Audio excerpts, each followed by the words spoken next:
संयुक्त राष्ट्र के अनुसार 2002 से अब तक खाद्यान्नों की कीमतों में 140% की बढ़ोतरी हुई है।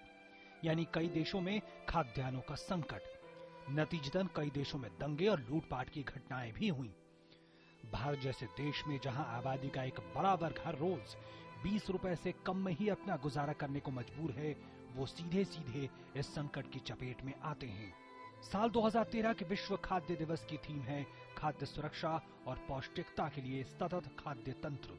यानी सिर्फ खाना मिलना जरूरी नहीं, बल्कि उसमें निरंतरता चाहिए।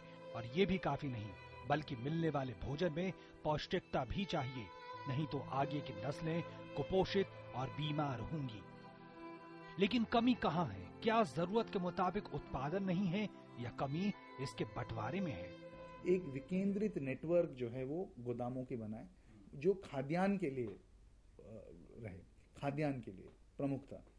ये सरल है, ये हो रहा है और मेरी उम्मीद है, मैं उम्मीद करता हूं कि अगले 10 से 15 साल में एक दाना अनाज भी हमारा बाहर नहीं स्टोर होगा एक साल से। पूरी दुनिया में 32% खाद्य उत्पादन बर्बाद हो जाते हैं। अमेरिका में हर साल 40% खाना कभी खाया ही नहीं जाता। ब्रिटेन में भी 40% फल सब्जियां यूं ही बर्बाद हो जाती हैं। और भारत में कुल मिलाकर 44,000 करोड़ की फल, अनाज और सब्जियां बर्बाद हो जाते हैं।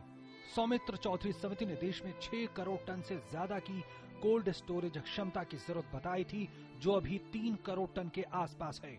जिस देश में अनाज को पूजा जाता हो, समस्या वहां नहीं है। समस्या बड़े स्तर पर है, जहां पे अनाजों का भंडारण किया जाता है और जहां पे गोदामों की एक भारी कमी है। हालांकि सरकार कोल्ड स्टोरेज निर्माण के लिए राज्यों को 50 से 75% तक अनुदान मुहैया करा रही है। और इसके अलावा ऐसे में उम्मीद की किरण बनकर आती है खाद्य सुरक्षा जैसे कानून, जो 2 रुपए और 3 रुपए किलो के हिसाब से गेहूं और चावल मुहैया कराने की गारंटी देता है। यानी ये तय है कि मौसम और सिंचाई की सुविधाओं से लड़ते हुए उत्पादन तो बढ़ाना ही होगा, साथ ही इन अनाजों के दाने दाने को बचाना और सही बंटवारा भी सुनिश्चित करना होगा। ओम प्रकाश दास, डीडी न्यूज।